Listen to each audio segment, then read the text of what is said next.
하나님은 계속 유다를 향해서 회개를 촉구하고 계십니다. 2장부터 4장 4절까지 오늘 본문 바로 앞에까지의 내용이 그렇습니다. 조금만 더 살펴보면 유다의 죄악을 깨닫게 하기 위해서요, 유다가 엄청나게 무시하는 북이스라엘을 이렇게 가져와서 예로 드십니다. 둘 다 하나님을 떠나서 우상 숭배를 했습니다. 그렇지만 북이스라엘이 너희가 무시하는 북이스라엘이 유다 너희들보다 그래도 낫다, 너희들은 더 나쁘다, 이렇게 말씀을 하시는 거죠. 이유는 딱 하나입니다. 너희들이 무시하는 그들보다 너희들이 더 악하다는 것을 깨달아라. 너희들이 지금 어떠한 모습인지를 알아야 된다라는 거죠. 둘 다 하나님을 떠나 우상 숭배를 했습니다. 이것을 어떻게 비유로 하셨냐면 남편을 버리고 다른 남자를 따라간 것이라고 말씀을 하셨습니다. 그런데 율법에 의하면 다른 남자를 따라갔기 때문에 본 남편에게는 돌아올 수 없습니다. 유일하게 돌아올 수 있는 방법을 하나님께서 제시하셨죠. 그게 뭐냐면 예레미야 3장 14절을 보면 이렇게 되어 있습니다. 여호와의 말씀이니라, 배역한 자식들아 돌아오라, 나는 너희 남편임이라. 하나님은 유다의 남편임을 포기하지 않으셨습니다. 유다는 포기했을지 모르겠지만 하나님은 지금까지 한 번도 이스라엘의 남편임을 포기한 적이 없으셨던 거죠. 그랬기 때문에 유다에게는 아직 소망이 있었던 겁니다. 사실 이 정도 되면 깨달을 것 같고 돌아올 것 같습니다. 아마 이때 하나님의 말씀을 듣고 유다가 돌이켰다면 심판은 없었을 거예요. 이것을 한번 떠올려 봤습니다. 이게 무슨 장면인가? 심판하실 수 있는 하나님은 끝까지 돌아오라고 하시는 거예요. 정작 잘못한 유다는 끝까지 외면합니다. 자기의 악한 길을 고수해요. 한번 상상해 봤습니다. 이런 장면을 목격한다면 어떤 마음일까? 끝까지 가정을 지키며 헌신한 사람은 이 잘못한 배우자를 끝까지 용서하고 돌아오라고 합니다. 그런데 이 가정을 파탄내고 외도한 사람은 끝까지 뻔뻔하고 오히려 자기 주장할 수 없는데 계속 주장만 하고 있고 요구하고 있고 악을 쓰고 있다고 한다면, 이런 장면을 여러분이 바로 눈앞에서 목격하고 있다고 한다면 어떠실 것 같습니까? 모르는 사람이라 할지라도 피가 거꾸로 솟을 겁니다. 내 가족 중에 이런 일이 있다? 참을 수 없겠죠. 이런 사람을 우리는 보통 이렇게 얘기합니다. 분노 유발자라고. 분노를 일으키게 하는 사람이라는 거죠. 우리 예레미야 4장 4절 말씀 한번 보도록 하겠습니다. 함께 읽겠습니다. 시작.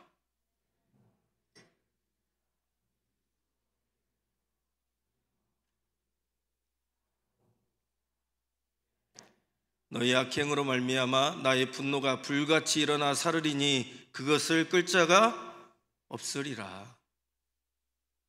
진정으로 돌이켜 회개하지 않으면 그 사람이 분노 유발자라는 거예요. 중요한 건 제가 분노하는 건 별로 중요한 게 아닙니다. 하나님이 분노하신다라는 거죠. 하나님의 분노가 시작되면 멈출 수 있는 존재가 없기 때문에 너무 중요하다라는 겁니다. 그런데 유다가 그렇게 하고 있다라는 거죠.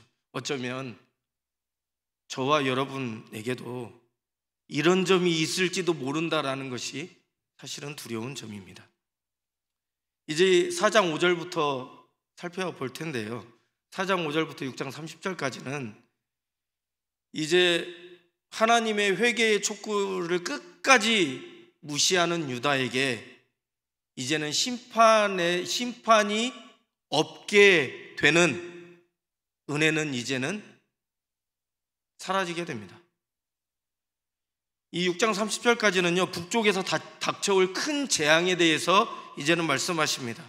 그래서 오늘 본문 4장 5절부터는 무서운 심판을 선언하는 걸로 시작이 됩니다. 그리고 6장 30절까지 이 심판의 선언은 계속 반복되는 거죠. 오늘 이 말씀을 통해서 심판의 두려움을 깨닫고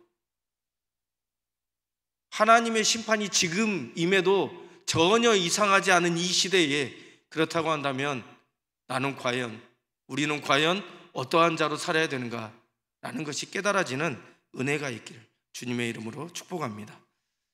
오늘 본문은 5절과 8절, 5절에서 8절 그리고 9절, 10절 이렇게 나눠서 볼 수가 있습니다. 8절까지는 임박한 재앙에 대한 하나님의 말씀입니다. 그런데 보통 이런 말씀을 할 때 성경을 보면 서론이 있고 배경이 있고 이런 경우가 많습니다. 그런데 오늘 이 말씀은 그런 거 다 없습니다. 뜸들이지 않고 바로 본론으로 직행합니다. 그리고 내용이 어떤 채로 되어 있냐면 명령으로 되어 있습니다. 그래서 우리가 5절에서 8절을 읽을 때에는 급하게 읽어야 됩니다. 무슨 뜻이냐? 말씀드렸죠. 급하다는 거예요. 지금 정신 딴 데 둘 겨를이 없다라는 겁니다. 정신 차려야 된다는 이야기예요. 그냥 쉽게 반복적으로 이전에 얘기했던 정신 차려라 이 말이 아니라 너 지금 죽어, 이 말씀이라는 겁니다. 우리 무엇라 명령하시는지 다시 한번 보면요, 5절을 보면 뭐라고 명령하시냐면 나팔을 불어라, 크게 외쳐라 이렇게 명령하십니다. 이유는 뭐냐면 지금 적군이 침략해 오기 때문에 나팔을 불어서 그것을 모든 백성에게 알려주라는 이야기입니다. 적군에게 생명을 보호하기 위해서는 그래도 성 안으로 피해야 되지 않겠습니까? 성이 무너지면 어쩔 수 없지만 그래도 성 안에 들어가야 그래도 상대적으로 보호를 받을 수가 있고 피해를 줄일 수가 있기 때문에 그렇습니다. 그러니까 너나 할 것 없이, 사실 여기에서 처음에 선포해라, 공포해라, 이 말씀은 어떤 지도자들에게만 주시는 말씀이 아닙니다. 이 긴박한 상황에 지도자들은 당연히, 제사장들은 당연히 나팔을 불어야 되고 소리를 쳐야 되지만 이런 긴박한 상황에서는 너나 할 것 없이 지도자건 백성이건 어린이건 어른이건 할 것 없이 다 피하라고 소리쳐야 된다라고 지금 말씀하고 있는 겁니다. 그럼 6절에는 뭐라고 말씀하시냐면 깃발을 세워라, 도피하라, 지체하지 말라. 도피하라, 지체하지 말라라는 것은 어렵지가 않습니다. 그럼 깃발을 세워라라는 건 뭐냐? 눈만 들어서 보면 어디로 피해야 되는지를 알 수 있도록 표시를 드러내라라는 겁니다. 즉각 피해야 되기 때문에 그런 거죠. 나팔 소리, 외치는 소리, 깃발이 보이면 지체하지 말고 성으로 도망가라는 명령입니다.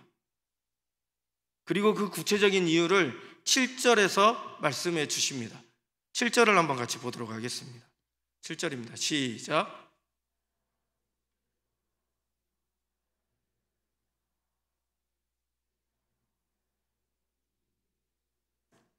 내 성읍들이 황폐하여 주민이 없게 되리니, 사자가 먹이를 잡을 때 밀림의 왕 사자라고 아무렇게나 잡는 거 아니라는 걸 아시지 않습니까? 먹이 앞에 조심히 있다가 기회다 싶으면 늑달같이 달려들어서 낚아채는 게 사자의 사냥법입니다.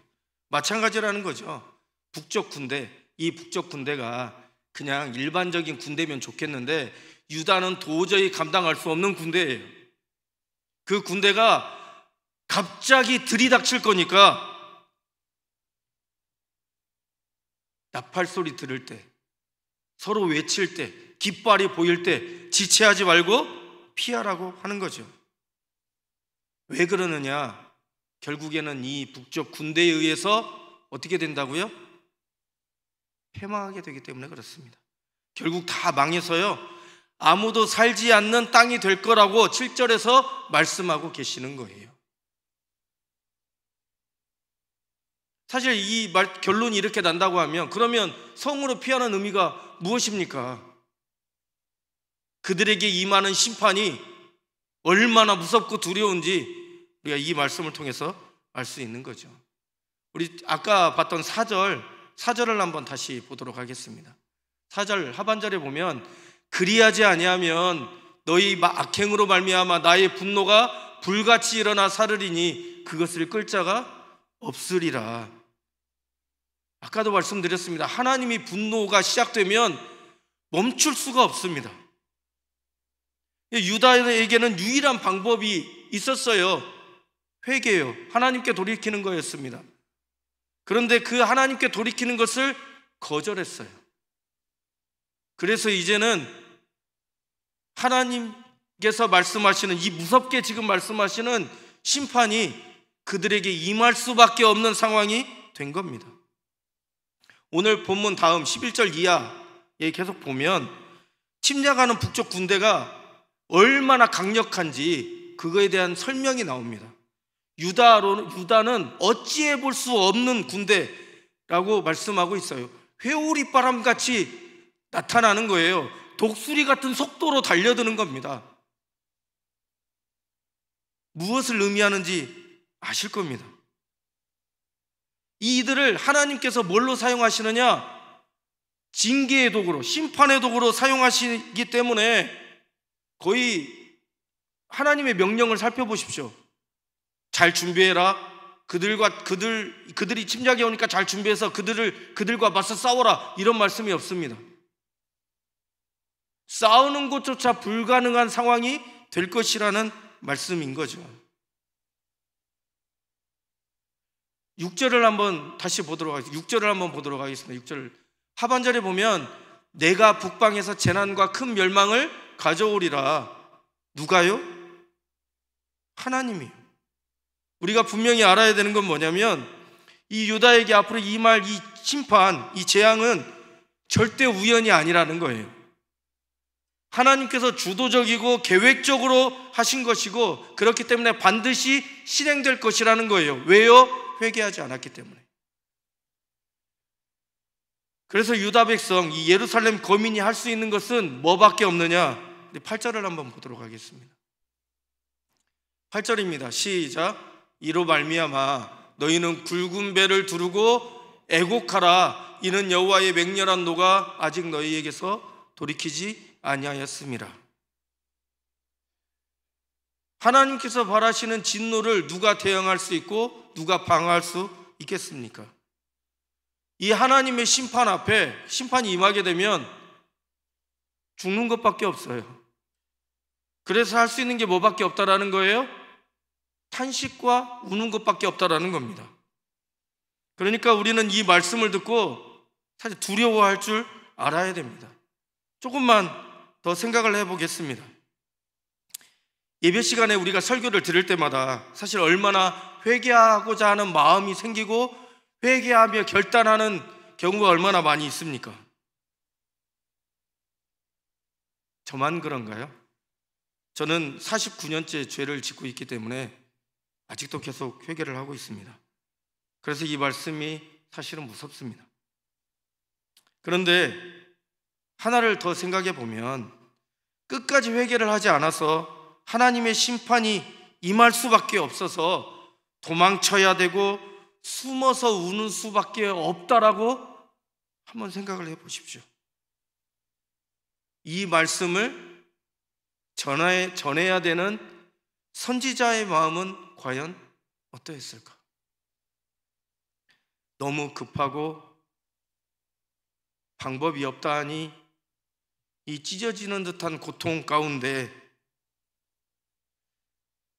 이 말을 제대로 전할 수 있었을까요? 이 말씀을 준비하면서 저는 과연 죄악이 만연해지는 이 시대에 하나님을 모르기 때문에 우리에게 있는 고통 때문에 마음을 아파하나, 공동체의 연약함 때문에 고통스러워하며 다급하게 외치고 있는가?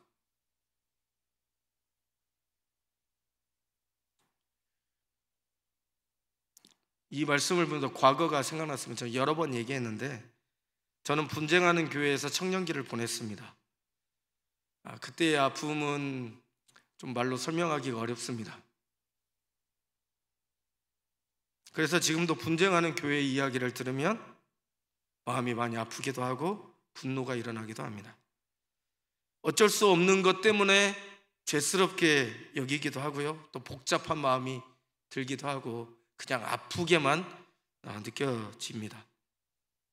제가 고등부와 청년부에서 설교할 때 이런 말을 한 적이 있습니다. 1박 2일이 지금 시즌 몇인지 모르겠는데 처음에 나와서 인기가 막 좋았을 때 사실은 저는 분노했었습니다. 이 말 때문입니다. 다 아실 거예요. 나만 아니면 돼.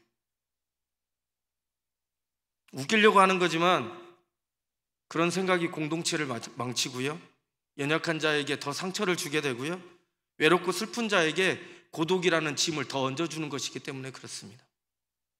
만약에 이 말씀을 전해야 되는 선지자가 나만 아니면 돼 라고 했다면, 우리가 교회의 지체들에 대해서 우리가 사실 모든 성도에 대해서 다 그렇게 할 수는 없습니다. 무슨 말씀을 드리려고 하는 거냐면, 교역자들도 사실 여러분을 섬기기 위해서 있지만 여러분 전체를 다 섬길 수 없기 때문에 교구별로 교역자가 있고 부서별로 교역자가 다 따로 있습니다. 제가 말씀드리고 싶은 것은 여러분이 속해 있는 목장, 여러분이 속해 있는 선교회, 그 지체들을 위해서 같이 아파할 수 있고 울 수 있는 분이 되시기를 주님의 이름으로 축복합니다. 어쩌면 이런 분이 있을 수도 있어요. 나는 내 상처 하나도 감당을 못하는데, 이것 때문에도 너무 힘든데 나 같은 사람이 어떻게 다른 사람을 품어줄 수 있겠냐고. 그런데 이런 말도 들어보셨을 겁니다. 상처 입은 치료자. 실제 우리는 고쳐주는 존재가 아닙니다. 고쳐주시는 분은 우리 주님이신 줄 믿습니다. 그 아픔을 들어주고 이해하고 공감하고 그래서 안아주고 함께 끝까지 기도해주는 존재가 바로 우리인 거죠. 그런 사람을 통해서 주님이 역사하시는 줄 믿습니다.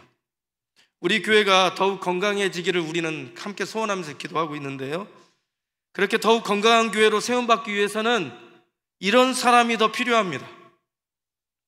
이런 사람들을 통해서 우리 예수님이 얼마나 따뜻한 분이신지를 보여줄 수 있는 거죠. 그 상처 때문에 힘들어하는 이들에게 주님이 당신을 향해서 언제나 따뜻한 마음으로 당신을 향해서 마음을 열어놓고 계시다고, 그걸 비로소 깨닫게 해주고 경험할 수 있게, 마치 만져서 느낄 수 있는 것처럼 해줄 수 있는 사람이 바로 이런 사람이라고 저는 믿습니다. 그런 사람을 주님이 위로의 통로로 사용하시는 거죠.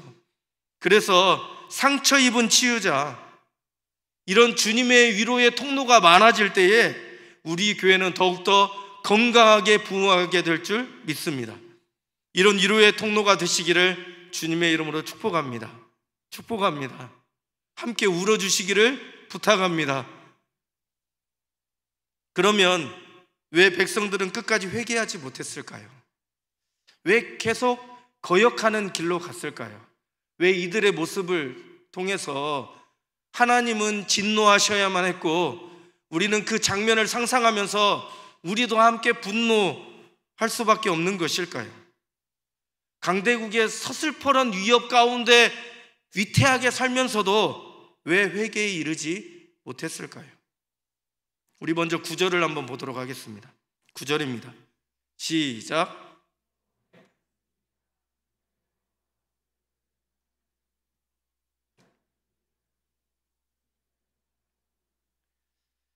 강력한 북쪽의 군대가 쳐들어오면요, 정치 지도자들, 왕과 지도자들은 어떻게 일단 방어할 것인가, 그리고 어떻게 생존할 것인가, 이 전쟁에 대해서 어떻게 준비하면서 어떻게 하면 살아날 수 있을 것인가를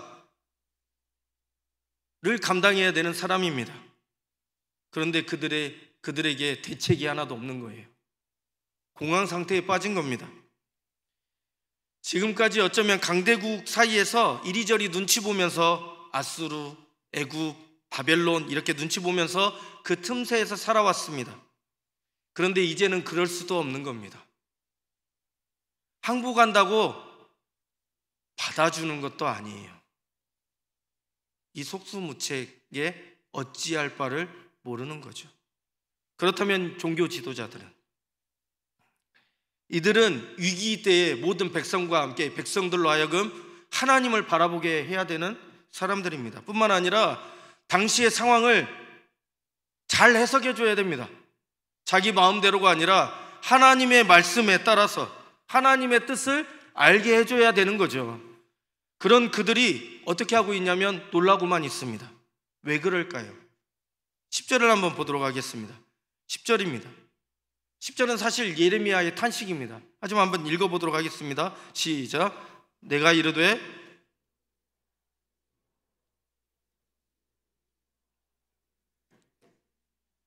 이르시기를 너희에게 평강이 있으리라 하시더니 칼이 생명에 이르렀나이다. 제사장과 선지자들은 유다와 예루살렘에 뭐만 외친 거예요? 평강만 외친 거예요. 자신들에게는 하나님께서 주신 다윗 왕조에게 주신 언약이 있다. 우리에게는 하나님이 계시는 성전이 있다. 우린 절대로 망할 수가 없다. 하나님은 구원의 하나님이시다. 절대로 심판하시는 하나님이 아니시다.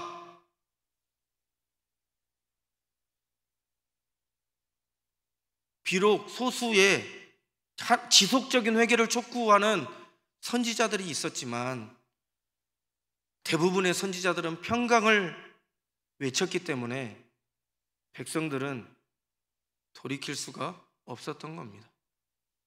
이를 두고 예레미야는 하나님께 그래서 원망을 쏟아놓는 거예요. 뭐라고 쏟아놓냐면 하나님이 이 백성과 예루살렘을 크게 속이셨다고, 어떻게 보면 하나님께 망발을 뱉는 것 같아요. 무슨 말이냐? 수많은 선지자들에게 왜 평화를 외치도록 내버려 두셨냐고. 그래서 그들 때문에 사실 이 백성들은 회개할 기회를 놓친 거 아니냐고. 이런 선지자들을 우리는 거짓 선지자들이라고 하죠. 그런데 구약 히브리 성경에는 거짓 선지자들이나 참 선지자나 단어의 차이가 없습니다. 그냥 다 선지자라고 합니다. 이를 좀 제가 잘 설명할 수 있으면 좋겠는데 열왕기상 22장 22절을 한번 보도록 하겠습니다. 한번 천천히 읽어보겠습니다. 시작. 여호와께서 그에게 이르시되 어떻게 하겠느냐 이르되 내가 나가서 거짓말하는 영이 되어 그의 모든 선지자들의 입에 있겠나이다. 여호와께서 이르시되 너는 꾀겠고 또 이루리라. 나가서 그리하라 하셨은즉. 이게 이 말씀만 가지고는 이해가 잘 안 되는데요. 이때에는 참 선지자인 미가야가 있었습니다. 그리고 아합의 거짓 선지자들이 있었어요. 그래서 참 선지자 미가야는 아합에게 이렇게 이야기합니다. 지금 본문을 잠깐만 띄워놔 주세요. 22장 22절. 여기서 그는 누구냐면 여호와께서 그에게 이르시되 여기 그 모든 선지자들의 입에 거짓말하는 영이 되겠다. 그러니까 지금 이 상황은 뭐냐면 미가야 선지자가 하나님께서 하나님 그 어전 회의를 주관하고 계시는 걸 지금 보고 있는 거예요. 그래서 이 아합을 꾀야 되는데 아합에게 이 주변에 있는 선지자들에게 거짓말을 넣어줘서 거짓으로 예언하게 해서 아합이 길르앗 라못에 올라가게 할 역할을 누가 담당하겠느냐? 그랬을 때 한 천사가 나타나서 한 천사가 하나님께 말씀드리는 거예요. 내가 거짓말하는 영이 되어서 그 모든 아합 주변에 있는 선지자들에게 그 선지자들을 다 속이겠습니다. 뭐 이런 뜻이에요, 쉽게 말하면. 그런데 이 아합의 이 거짓 선지자들은 길르앗 라못으로 올라가라는 거기까지만 아는 거예요. 저희 부족함을 긍휼히 여겨 주시옵소서. 그러니까 이 거짓 선지자들은 그것만 쉽게 말하면 본 겁니다. 전체가 이만큼 있는데 요만큼만 보는 거예요. 그래서 이게 하나님의 뜻이라고 여기고 아합에게 길랏 라못으로 올라가라는 겁니다. 근데 미가야는 처음부터 끝까지를 다 봤어요. 그래서 아합에게 이렇게 이야기하는 겁니다. 길랏 라못으로 올라가는 것은 당신이 거기에 올라가서 다시 거기에 올라가면 당신은 죽게 될 겁니다 라는 것을 전하는 거예요. 제가 무슨 말씀을 드리려고 하는 거냐, 누가 진짜냐 가짜냐 이걸 말씀드리려고 하는 게 아니라, 중요한 거는 거짓말하는 영에 의해서 대다수의 거짓 선지자들이 이렇게 길랏 라못으로 올라가는 게 하나님의 뜻입니다 라고 이렇게 예언하게 되는, 이렇게 하게 하신 이유가 뭐냐, 아합에 대한 심판이 결정되었기 때문에 그렇습니다. 유다에 대한 선지자들이, 제사장들이 평강을 계속 외치어서 이들이 회개하지 못하는 것은 하나님의 심판이 결정되었다는 의미입니다. 그래서 예레미야가 지금 탄식하는 거예요.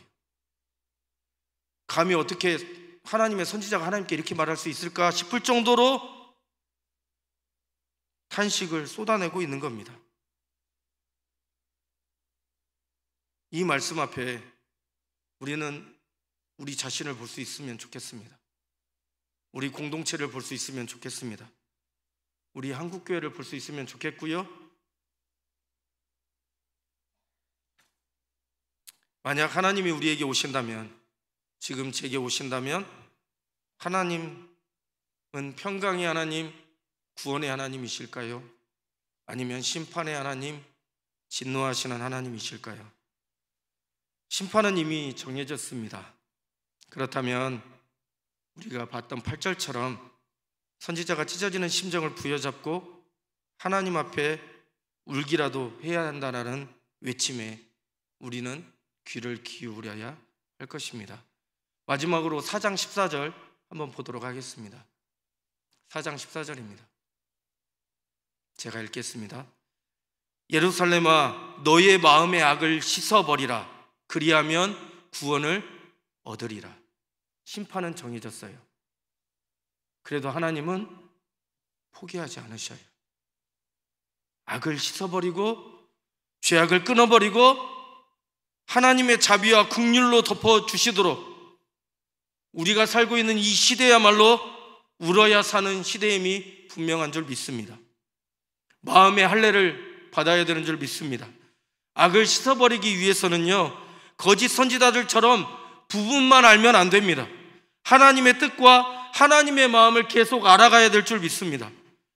말씀에 귀를 기울이고 그 말씀도 부분만 간직하면 안 된다라는 거예요. 그래서 우리가 큐티할 때 그 말씀을 내가 좋아하는 말씀이든지 내가 좋아하지 않는 말씀이든지 그건 하나도 중요하지 않습니다. 모두 다 하나님의 말씀이기 때문에 이 모든 말씀 내게 읽게 하시고 묵상하게 하시고 들려주신 이유는 순종하라고 주시는 말씀인 줄 믿고 그 모든 말씀을 다 귀중히 여겨야 되는 줄 믿습니다.